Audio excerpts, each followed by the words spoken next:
धनबाद 2 दिवसीय दौरे पर कांग्रेस स्क्रीनिंग कमेटी के चेयरमैन गिरीश चौड़ानकर और सदस्य प्रकाश जोशी व पूनम पासवान पहुंचे हैं। 4 जिला धनबाद, बोकारो, गिरिडीह और जामताड़ा जिला के विधानसभा क्षेत्रों से अपनी दावेदारी करने वाले प्रत्याशी, अध्यक्ष व सदस्यों से बात व मुलाकात कर अपनी दावेदारी व अपनी योग्यता बताएं।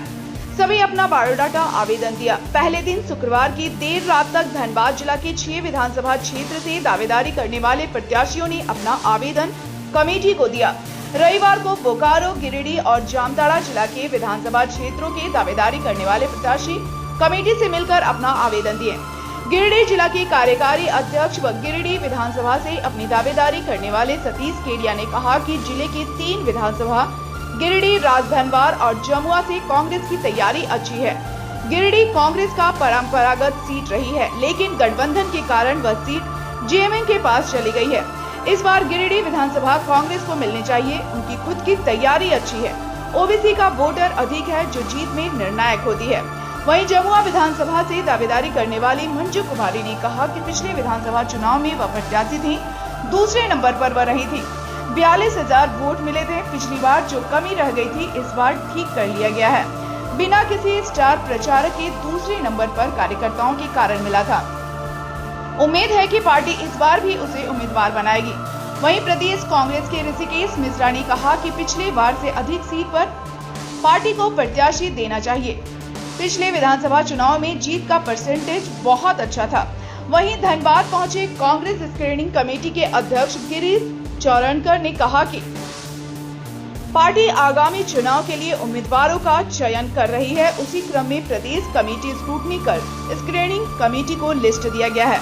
आज धनबाद, गिरिडीह, जामताड़ा और बोकारो जिला के उम्मीदवारों से बात की जा रही है। इसके बाद कांग्रेस केंद्रीय चुनाव कमेटी को लिस्ट सौंप दिया जाएगा। इसके साथ ही इस बार पार्टी बाहरी उम्मीदवारों को टिकट नहीं देगी। देखिए, हमने गिरिडीह से दावेदारी की है। गिरिडीह सदर सीट वो हमारे जेएमएम के गठबंधन के खाते में है, लेकिन पार्टी की जो प्रक्रिया है उसके अनुसार सभी सीटों पर आवेदन मांगे गए थे। गिरिडीह जिले से 6 सीटें हैं हमारी, 6 सीटों पर आवेदन किया गया है और सभी उम्मीदवारों की सूची सौंप दी गई है प्रदेश को। और अब वो स्क्रीनिंग कमेटी के लोग आए हैं तो उनके सामने सभी अपनी अपना पक्ष रख रहे हैं। सभी उम्मीदवार अकेले अकेले मिलकर अपनी बातों को रख रहे हैं। गिरिडीह अगर गठबंधन में है तो हमारी कोई दावेदारी नहीं है, लेकिन अगर नहीं लड़ते हैं तो गिरिडीह हमारी परंपरागत सीट रही है और हमारे कम से कम 8 से 10 बार हमारे विधायक चुने गए हैं। लेकिन ये जो गठबंधन का नियम होता है, एक बार गठबंधन में सीट चली जाती है तो फिर बड़ी परेशानी है। लेकिन हम लोगों ने मांग की है। अब ये गठबंधन में दल जो हमारे सीनियर नेता है वो लोग तय करेंगे कि कहाँ से कौन लड़ेगा। और गिरिडीह जिले में हमारी 6 सीटों में हम 2 सीटें पिछली बार लड़े थे। इस बार राजधनवार से भी हमारी मांग है, चूंकि 6ठे नंबर पर वहाँ झारखंड मुक्ति मोर्चा रहा है, जमानत जब्त हो गई थी, तो हम लोगों ने उसकी भी मांग रखी है। तो अब ये तो केंद्रीय नेतृत्व को तय करना है कि कहाँ से लड़ाया जाए। आपके अलावा भी और कोई दावेदारी? बहुत लोग हैं। मेरे गिरिडीह से हमको लगता है 10 से ज्यादा उम्मीदवार हैं। कहाँ दावेदारी कर रहे हैं और क्या लग रहा है? जमुआ विधानसभा भाग संख्या 30 है और वहाँ से हम लोग कांग्रेस का दावेदारी है। पिछले बार भी वहाँ से गठबंधन के तहत कांग्रेस पार्टी तहत हमको टिकट मिला था, तो वहाँ से हम चुनाव लड़े थे और सेकंड रहे थे। तो इस बार हम लोग कांग्रेस का सीट हम लोग वहाँ से हर हाल में 100% हम लोग का सीट निकलेगा। उसके साथ ही साथ हम लोग और वहाँ पर राजधनवार भी हम लोग को सीट का दावा बनता है और गिरिडीह का भी बनता है। कमेटी से मिले, संतोष पा रहे हो, मिलेगा फिर से टिकट?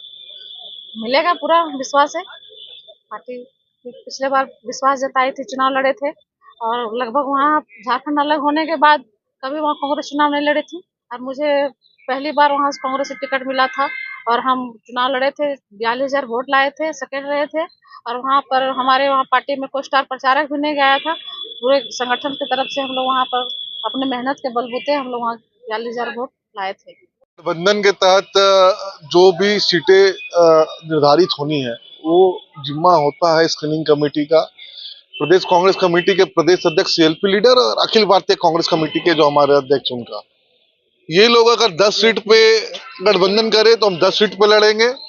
अगर 80 सीट पे गठबंधन करे, 81 में 80, तो हम 80 पे लड़ेंगे। लेकिन पिछली बार हम लोग जितने सीटों पे लड़े थे, उम्मीद है कि हम उससे 2, 4, 5 सीट ज्यादा ही हम लोग डिमांड की है, क्योंकि पिछला बार हम लोगों ने जो रिजल्ट दिया 19 के विधानसभा में, हमारा जो विनिंग परसेंटेज था वो मोर देन 70% था।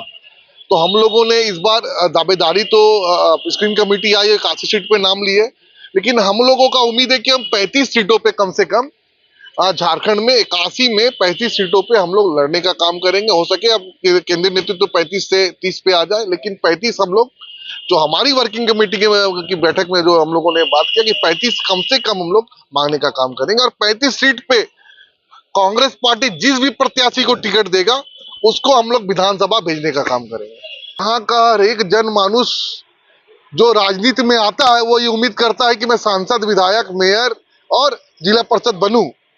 तो जो भी पार्टी का कार्यकर्ता, हर लोगों को उम्मीद होता है कि मैं विधानसभा का चुनाव लड़ूं और विधानसभा जाऊं, और हर दल का ये सोच होता है कि मैं विधानसभा में अपनी दल से ज्यादा सीटों की संख्या में विधायक और लोकसभा में सांसद को भेजूं। हमारी 81 में है, हम हर बूथ पे, हर प्रखंड में काम कर रहे हैं। 250 प्रखंड में हम लोगों ने कमिटी, हम लोग का बूथ स्तर पे हम लोगों ने काम किया। गिरिडीह की बात करें 345 का 345 बूथ पे हमारे वर्किंग प्रेसिडेंट जिला कांग्रेस कमेटी ने कमेटी बना करके बूथ लेवल कमेटी और पंचायत लेवल कमेटी, इसी तरह हम लोग 81 विधानसभा में हम लोगों ने बूथ लेवल कमेटी पर तैयारी करके रखा है। पार्टी जिस भी सीट पे प्रत्याशी को उतारेगा उस सीट पे हम लोग प्रत्याशी को जितवा करके झारखंड विधानसभा भेजने का काम करेंगे, और महागठबंधन के नेतृत्व में हम लोग सरकार बनाने का काम करेंगे। धनबाद, पीडी और बोकारो, ये तीन, और जामताड़ा, तो 4 जिलों से जो भी असेंबली थे उनको प्रत्याशी आके हमें मिले। ये तो हमारी प्रोसेस होती है, हमारी तो राष्ट्रीय पार्टी है और हमारी प्रक्रिया होती है। तो उधर हमारी प्रदेश इलेक्शन कमेटी पहले बैठेगी, वो नाम सजेस्ट करेगी, उसके नाम शॉर्टलिस्ट होने के बाद वो हमारे पास आएगी। सो हमने तो उसका एक्सरसाइज पहले से ही शुरू कर दिया है, तो सब कैंडिडेट को मिलके। सो एक बार स्क्रीनिंग कमेटी का चयन होने के बाद वो जाएगा सेंट्रल इलेक्शन कमेटी में। सो उसके बाद हमारा जो सेंट्रल इलेक्शन कमेटी है वो फाइनल डिसीजन ले। तो एक खुशी की बात है कि एक एक क्षेत्र से इतनी एप्लीकेशंस आ रही है। तो क्यों आ रही है? सबको लगता है कि कांग्रेस जीत रही है, दोबारा सरकार बना रही है। तो इसके वजह से हमारे काफ़ी कार्यकर्ता में बहुत चैतन्य है, उम्मीद है, और इसलिए ये प्रक्रिया में शामिल हो गए। दूसरी बात यह है कि कांग्रेस पार्टी है, ये आम कार्यकर्ता की पार्टी है, और हर कार्यकर्ता को मौका मिलना चाहिए, कम से कम वो अप्लाई करे कैंडिडेट के लिए। ये बाकी पार्टी में नहीं मिलता है ऐसा। तो ये अच्छी भी है कि एक डेमोक्रेटिक सेटअप है हमारा पार्टी का, और कोई भी अप्लाई कर सकता है, उसका कोई अपडेट नहीं है। जिस तरह से एक एक क्षेत्र में हमें बहुत अच्छे स्ट्रॉन्ग कैंडिडेट देखने को मिला। एक क्षेत्र में तो 10-12 कैंडिडेट बहुत स्ट्रॉन्ग थे, तो उस वक्त तो बहुत